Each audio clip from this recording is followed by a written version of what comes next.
All by now probably heard the president is placing a big emphasis on workforce development.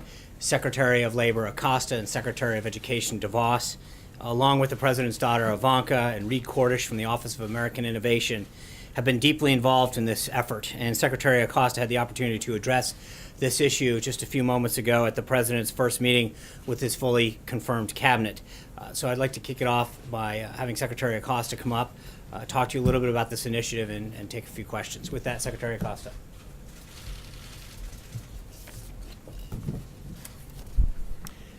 Thank you and good afternoon. I especially want to thank the work that's been done by Ivanka Trump and the Office of American Innovation to develop the proposals that we'll be talking about this week. I'll be traveling with her tomorrow to Wisconsin, where we'll be looking at some excellent programs. Her leadership on this issue has been invaluable. As you know by now, the President will be making an important announcement regarding apprenticeships this week. He'll be visiting the Department of Labor on Wednesday. There are currently 6 million job openings in the United States, vacant jobs that can be filled. This is the highest number of job vacancies ever. A Business Roundtable survey released just last week found that 95% of executives reported problems finding qualified workers. Americans want to work. American companies want to hire. The issue is a mismatch between available jobs and prospective employees' job skills. This skills gap is a particular challenge in some of the fastest growing sectors of the economy, healthcare and information technology. And it also persists in some of the more traditional sectors of the economy. There are currently 360,000 job vacancies in manufacturing. There are 200,000 job vacancies in construction. And with the upcoming plans for infrastructure, those job vacancies in construction are only going to increase. Apprenticeships teach skills needed to bridge this skills gap. An apprenticeship combines a paid work component with an educational component.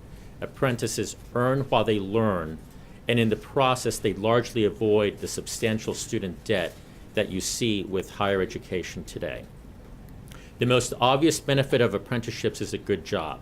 Individuals who complete apprenticeship programs have an average starting salary of about $60,000 a year. 9 out of 10 are employed upon completion of the programs. Both the starting salary and the employment rate are higher than that of traditional college graduates. Apprenticeships are also going to increase to labor productivity. Apprentices hit the ground running. When they start a job, they're more able, more productive, and tend to be more loyal to the employer. Despite these benefits, apprenticeships make only about 3% of the American workforce. This administration will expand apprentices across most, if not all, industries. Higher education, too, should assume responsibility for promoting apprenticeships. Community colleges and four-year colleges have an obligation to work with students to educate them in skills they need to succeed. Demand-driven, experience-based education is not new. It's used to some extent in the healthcare sector. Demand-driven, experience-based education can be improved, and it can be used in a wide variety of sectors to further expand the workforce. Incorporating apprenticeships into 2- and 4-year degree programs would offer students both traditional learning and skills-based learning. And this is particularly important for those students who learn better by doing.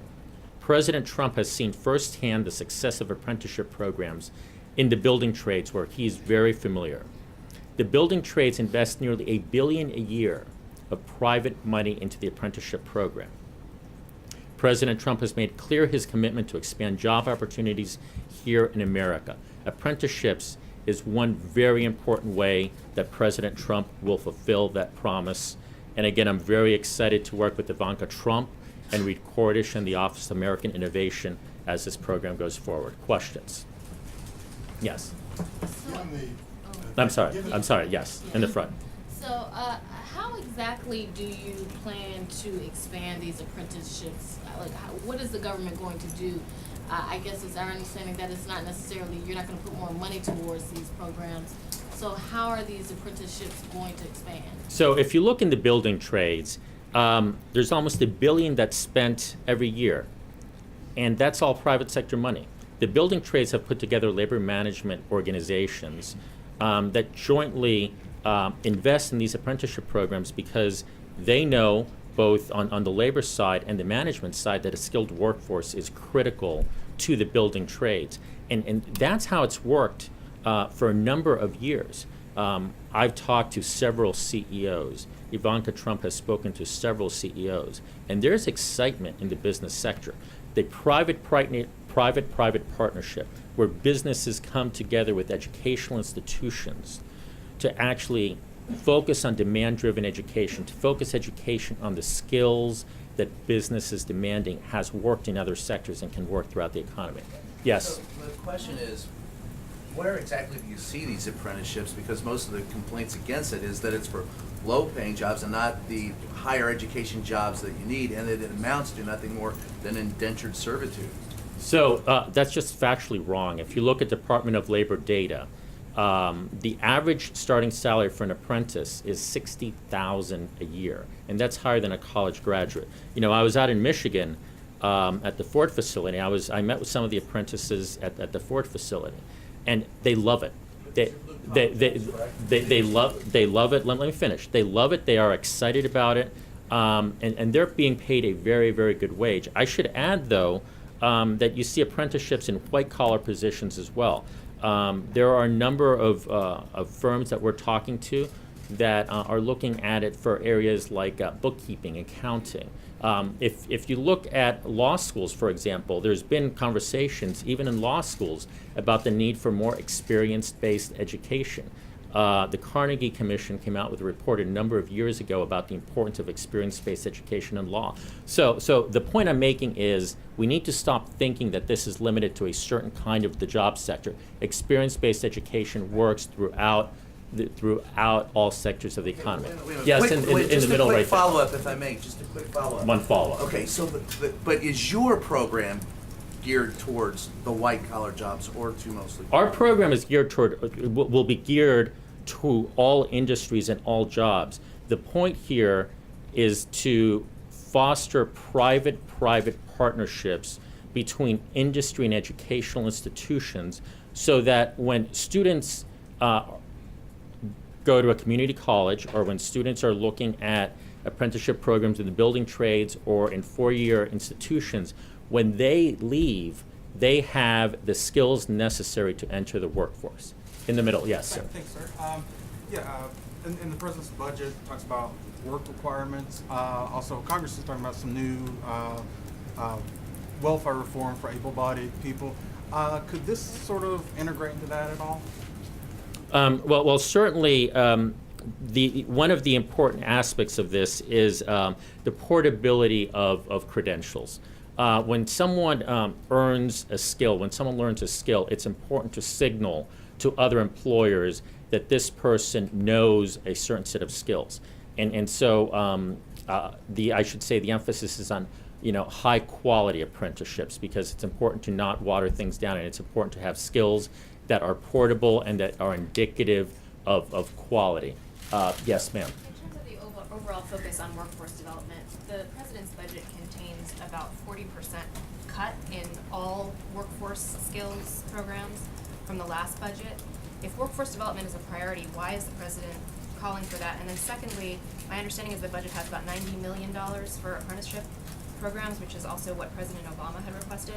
How is this expanding what the last administration wanted to do? Right. So let me circle back to the point I made about private-private partnerships and what the building trades do. The building trades invest $1 billion a year of private money to develop a skilled workforce.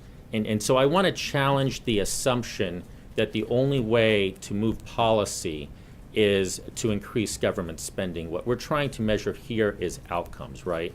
And and so private to private partnerships, if industry is in the building trades willing to work with labor to foster these programs, isn't that exactly what we want to see? And so we should measure success based on outcomes and not based simply on spending. Yes, ma'am. I'm sorry. Were you calling? I was calling right in front of you, and then I'll follow up with you. How's that? So how do you foster these private-to-private relationships? Is there some executive action that will be taken? Is there a tax policy proposal? How exactly are you proposing that this would happen? Right. So, Because it hasn't, I guess, organically happened beyond what already exists. I will answer in two parts. First, you've already seen that to a large extent as we've had roundtables with business leaders, as Ivanka Trump has conducted several meetings with CEOs around the country here at the White House. And the second part to your answer is stay tuned and listen to the Wednesday announcement. Yes, ma'am. Is there a certain region or group of people you're trying to focus in on with these apprenticeships, especially since, even as the president's saying that the unemployment rate is doing well under his administration, there's still groups of people, be it region or be it by race, be it by gender, that still have issues when it comes to employment. Is there a focus on certain groups, certain regions, certain genders? So ma'am, you are correct. So the unemployment rate, I believe, is 4.3%. The broader unemployment rate, that is the U6 rate, I believe is now at 8.4%. And as we've had discussions with CEOs that are looking at these apprenticeship programs, one of the items of discussion is a way to work with communities that you typically don't see going into the STEM fields and other fields. And part of that discussion has been, how do you target those groups? How do you reach out? And it's interesting because apprenticeships help here, because apprenticeships bring students together in a cohort model with individuals who are currently working in their field, and so it allows the possibility of role modeling. An apprentice can have a role model that can provide support and can introduce them to the field. And so I actually think this is going to be a great thing for expanding opportunities, for example, to women in STEM. One Yes, follow-up ma'am. on that. So with that, and you're saying women in STEM, but they're still, when we boil down to race, the African American and Hispanic unemployment numbers, particularly in STEM. Is this administration looking to push also apprenticeships for those communities as well, for the private partnerships? We're looking, and again, we're looking to push apprenticeships across the board, all people, all industries. This is an opportunity for everyone. Yes, sir. Red tie. Thank you, sir. You mentioned that you're targeting this towards all sorts of professions, not just blue-collar professions. How do you get around, in many states there are laws that would prevent this sort of thing, such as in the legal profession, where most states, I believe, don't allow people to do things like read for the bar anymore? How do you get around regulations and state laws? So let me circle back and clarify. The question was, is this just targeted earlier to blue collar? And then I said no. In fact, it's across the board. And I gave an example where experience-based education has been advocated. And I want to be clear. The vast majority of apprenticeships are not for law. Okay, let's start there. So the question about state barriers, I really think is a non-issue, because for the vast majority of apprenticeships are going to be in the types of professions where students are starting out. Entry professions that you typically see coming out of community college, professions that you typically see at most large state four-year institutions. And for those professions, you don't have those types of barriers. Right behind you, sir. Yes, thank you, Mr. Secretary. Given the advantages of apprentice programs, what are the CEOs telling you about why they aren't used much more often? So, I don't want to speak for the CEOs because they haven't told me why they're not used more often. What I can tell you is that every CEO that I have spoken with has made a personal commitment to pursuing these. The CEOs are excited. I attended a business roundtable event around this, and to a person, the CEOs are looking forward to it because the CEOs need the skilled workforce, and they recognize Americans want to work. We just need to marry up the desire to work with the workforce skills. In the back, yes, sir. You're one of the newcomers at the administration here. I believe maybe this is the first time we've heard from you on camera, so I'm wondering if you could give us more of a broad reading of how you see the labor market currently. You mentioned the unemployment rate's at 4.3%. You brought up the U6, but I'm wondering if you could give us your read on what some of the bright spots are with the job market right now and what some of the challenges are as you see it. So the bright spots are obvious. We've had almost 600,000 new jobs so far this calendar year. The 4.3% unemployment rate is the lowest it's been in 16 years, since 2001. The number of job vacancies, in a sense, points to the skills gap, but it's really a phenomenal number that's quite positive. 6 million job vacancies means that if we can fix this skills gap, there's 6 million jobs that we can fill right now, and you compare that to 6.9 million individuals that are unemployed, and wow. I think one of to fully answer your question, one of the challenges that we need to look at is the labor force participation. There are a number of Americans that are forgotten, that have been ignored, and that have dropped out of the workforce. Labor force participation is lower than it should be, and our hope, and Ivanka Trump's hope, and this administration's hope, and certainly, President Trump just this morning referenced these individuals who are forgotten, because they're the ones that elected him. Through this apprenticeship program, we're hoping to bring them back into the labor force, because to have growth, we need that labor force growth. I think you would admit that this is just a small part of bringing the labor force participation rate up. What else do you think needs to happen? Is it tax reform? What else needs to happen? All of the above, right? This is a small but very, very significant part, because if you start changing the system to demand-driven education, where educational institutions, whether they be 2- or 4-year colleges or other or experience-based educational institutions, are providing workforce skills. With each passing year, for every hundreds of thousands of folks that go through this, those are all new jobs. But certainly, all the policies that you see this administration administering, whether it be tax reform or other, is part of bringing individuals back into the workforce. Ma'am. Yes. When would we see results? When would the skills gap close? And what types of jobs are we talking about exactly versus professions? So when, I think, is a very speculative question. I can't provide you an exact date. And the second question was, I'm sorry? What types of jobs? Again, what types of jobs? I think we're looking to apply this broadly across all industries. It's interesting, because as some of you know, I was at a university, and I know a student that really wanted to be a police officer, and so that student majored in criminal justice. And when he graduated, he probably had student debt, but he didn't have a job, because criminal justice doesn't prepare you to be a police officer.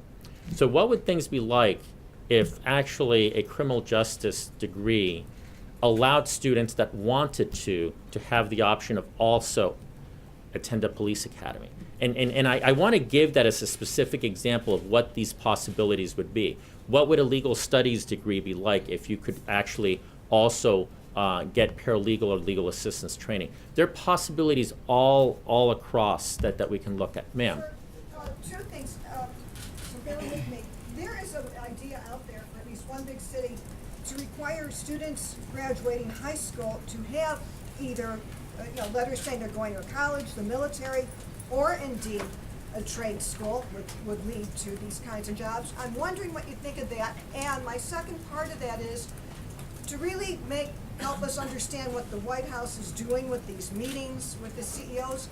Is anything being reduced to a memo of understanding or a letter so we actually get the pledge? Because I want to have more of a sense of what the is out there. Nice meetings are nice, but what is the promise that you could say that people are telling you, and how are you codifying it so you have it written down so you could go back to the CEO and you said you're going to do it and you did it. So could you explain how you're writing it down? Happy to answer both. First, what do we think about requirements that every student have a letter saying what they're going to do? I'll speak just for myself on this one. I worry about a requirement that requires students to do A, B, or C. I think I think our nation is about choosing, and I think you need to respect individuals' choices. And you can certainly encourage. You can say, what are you going to do with yourself? What do you want to do? But I always worry when I hear the word requirement, because I think we're about choice. Going to your second point, I'll say in part, stay tuned for the Wednesday announcement as to what specifically we're going to be doing. And I would say after that Wednesday announcement, you can certainly expect quick and vigorous follow-up with the various CEOs and industry associations with which the administration has been speaking, because at least for myself, the expectation would be, okay, you said you're very interested in this. Let's sit down and let's pen something out and let's see how we can go forward. One last question, ma'am. I want to get you to clarify your answer to Julie's question about the budget, because there's so much confusion about this. When you're saying the president is interested in outcomes, and you come from an academic environment, is the president saying that the Labor Department has evaluated all the existing programs before recommending cutting grants or workplace support for young people, seniors, agriculture, adults who've been displaced? Are you saying you've evaluated all those programs in recommending that they be cut because they're not working, or because the president merely does not want to spend the money? So as you pointed out, I come from an academic setting, so let me try to answer the question by analogy. It used to be that the question of whether a university is, or how to, is doing well was a function of how much the university spends. And, in Florida, you're now seeing questions like, what is your graduation rate? How many students that are graduating are holding jobs? And so you're seeing a focus on outcome as opposed to spending. And the point that I was trying to make, and I'll reiterate, is that we tend in Washington to simply say, how much more money can we spend on something, rather than let's think outside the box and try to solve a problem. And I think we owe it to the American taxpayer that is ultimately footing this bill to focus less on how much we spend and more on whether, in fact, the problems are being solved. So thank you very much.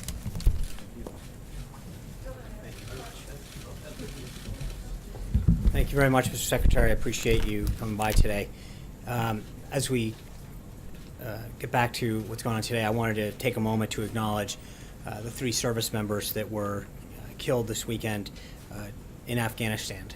The incident is currently under investigation, but our thoughts and our prayers are with the families of these American heroes who lost their lives in this tragic event. As the Secretary said, it's Workforce Week here at the White House, so that's going to be a major emphasis for the administration. But we're also moving ahead on several other items on the President's domestic and foreign policy agenda. Today, the Department of Agriculture released guidance for American beef producers who are preparing to ship U.S. beef to Chinese markets for the first time since 2003. As we announced last month as part of the U.S.-China 100-day action plan that followed up on the President's meeting with President Xi, China agreed to reopen this $2.5 billion market to American ranchers and cattle producers. Before the market was closed, the U.S. was China's largest supplier of beef, providing 70% of its imports. The actions by the U.S. Department of Agriculture today are an important first step in the process of reopening this lucrative market to American businesses. Tomorrow, the Vice President will be speaking at the Department of Health and Human Services about the continuing death spiral of Obamacare and why we need to keep our promise to the American people and repeal and replace it with a patient-centric alternative as soon as possible. This weekend, the President was in Wisconsin. The President will be there tomorrow, where he met with everyday Americans who've lost their plans, their doctors, and a lot of their hope for this failing law. As the Vice President said on Saturday, President Trump will never stop fighting for those families who are facing impossible choices every day as their premiums and deductibles continue to skyrocket. He won't rest until we have fixed this. The President's tax reform team is also continuing to hold meetings and discussions both at the principal level and the staff level as we work towards a consensus plan that will deliver middle class and tax simplification for everyone. Secretary Mnuchin of the Treasury and National Economic Council Director Gary Cohn continue to listen to members of Congress from both sides of the aisle. And Director Cohn will lead a listening session on tax reform with auto industry leaders later this week. These meetings have been incredibly productive, and we believe that tax reform is well on track for the President to sign later this year. Together, the three pillars of infrastructure, tax reform, and repeal and replace of Obamacare are key to reaching the President's goal of a booming and vibrant American economy. And the administration is going to continue to work every day to turn the President's promises into policies. Looking ahead, on Friday, the President's Commission on Combating Drug Addiction and Opioid Crisis will meet here. The meeting will be open to the public through a live stream on whitehouse.gov. I am also pleased to announce that President Trump will welcome Indian Prime Minister Modi to the White House on June 26th. He looks forward to discussing the ways to strengthen our ties between the United States and India and advancing our common priorities, fighting terrorism, promoting economic growth and reforms, and expanding security cooperation in the Indo-Pacific region. The two leaders will look to outline a common vision for the U.S.-India partnership that's worthy of India's 1.6 billion citizens. And before I take your questions, I want to wish the 41st President, George Herbert Walker Bush, a happy 93rd birthday from all of us at the White House. I hope he has a fantastic day and celebration. And with that, I'll take your questions. Lalit. Thank you. Following up on your India announcement, the President in his speech to the Indian American community on October 15th in New Jersey had said if he is elected, he would be the best friend of India ever in the White House. What steps the President wants to take in his next 4 years or 8 years probably to implement his promise he made to the community here? Well, I know, and we've read these out a few times, but the President and the Prime Minister have had a number of positive phone conversations and expect to further that discussion when they meet in person on June 26th. As I mentioned just a moment ago, whether it's economic growth and reforms, fighting terrorism, expanding our cooperation as major defense partners. U.S.-India trade has grown sixfold since 2000, from $19 billion to $115 billion in 2016, and the Indian economy is growing at over 7%. U.S. energy and technologies, including natural gas, are helping to build Prime Minister Modi's vision for a new India and creating thousands of U.S. jobs in the process. I think you can expect the two of them to set forth a vision that will expand the U.S.-India partnership in an ambitious and worthy way of both countries' people. Jessica.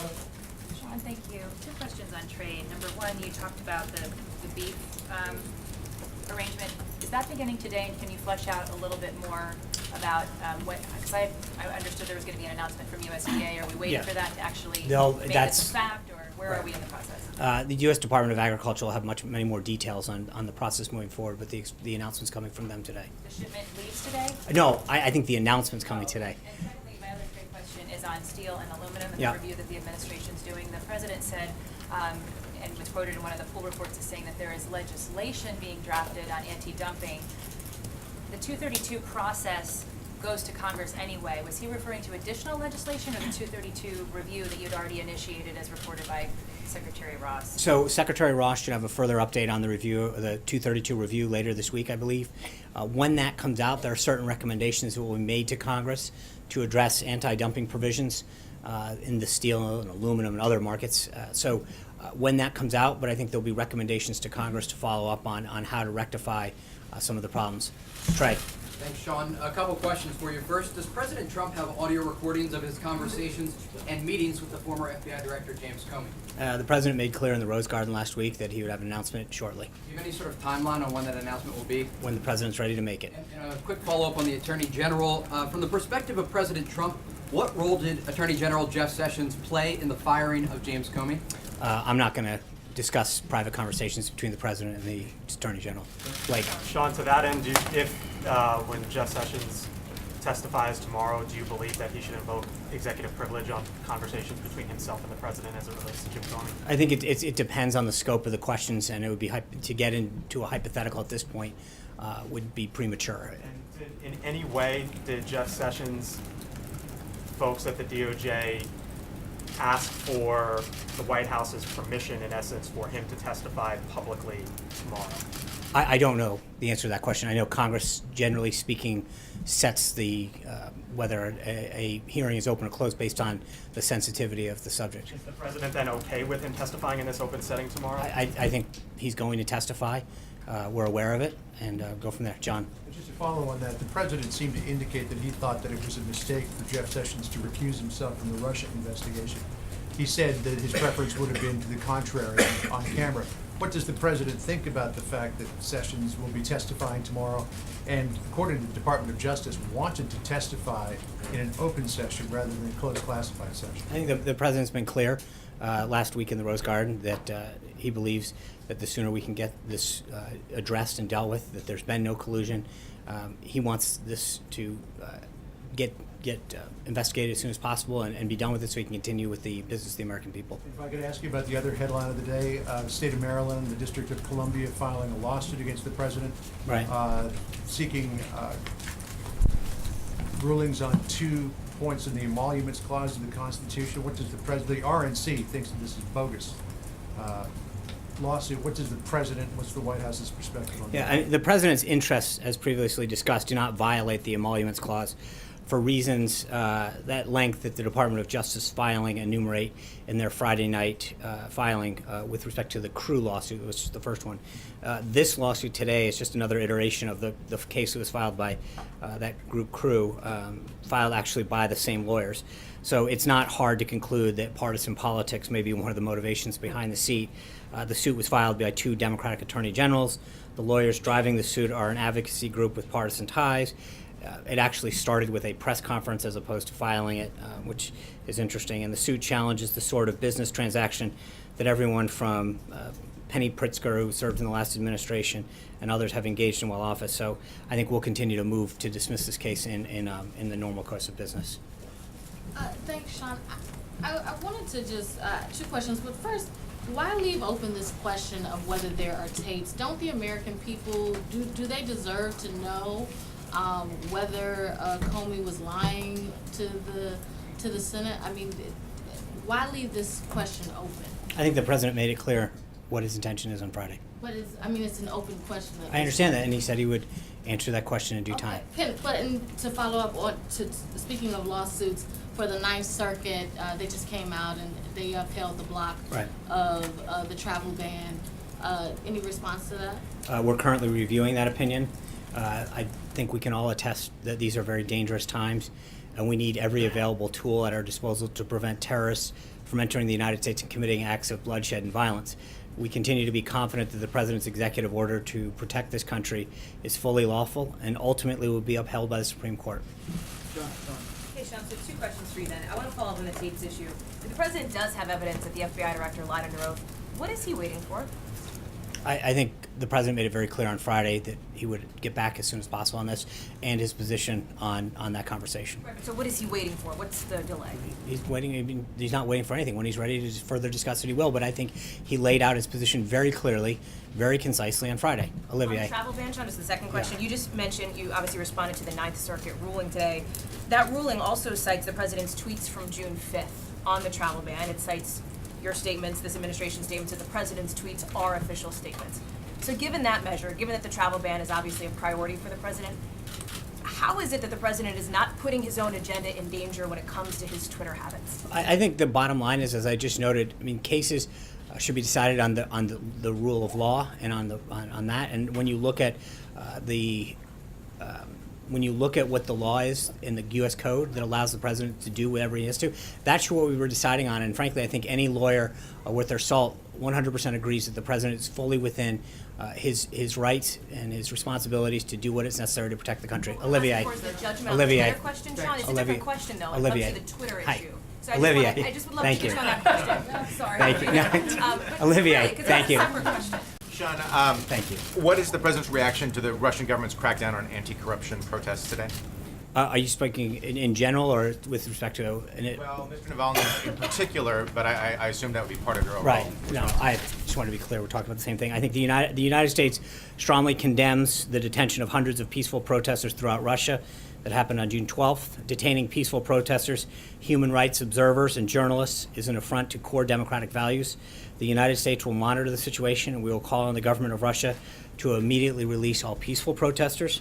The Russian people, like people everywhere, deserve a government that supports an open marketplace of ideas, transparent and accountable governance, equal treatment under the law, and the ability to exercise their rights without fear or retribution. Can I get one more?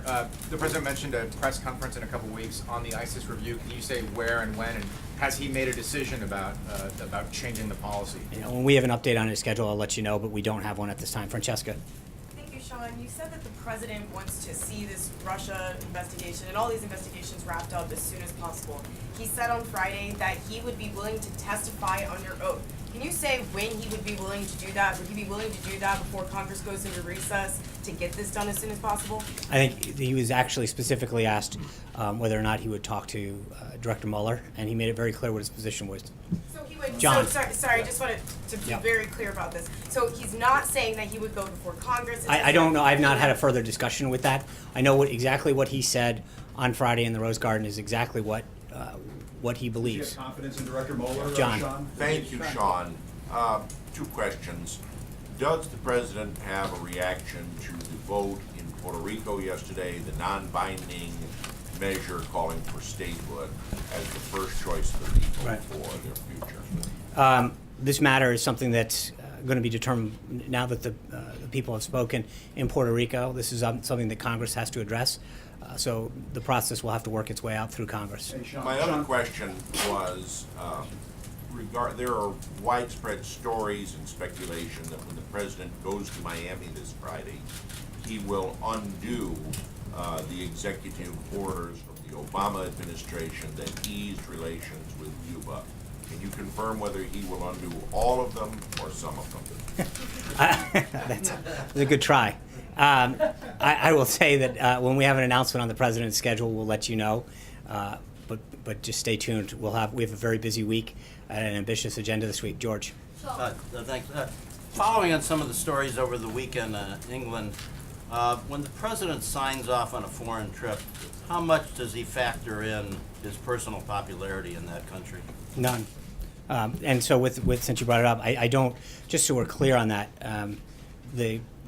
Her Majesty extended an invitation to the president. He's accepted that invitation, and we look forward to scheduling that trip. But there's nothing that was scheduled, and we look forward to working out a mutually acceptable date with the United Kingdom, and then looking forward to sharing that date with you all when we have it. Thank you. Have a great Monday. Take care.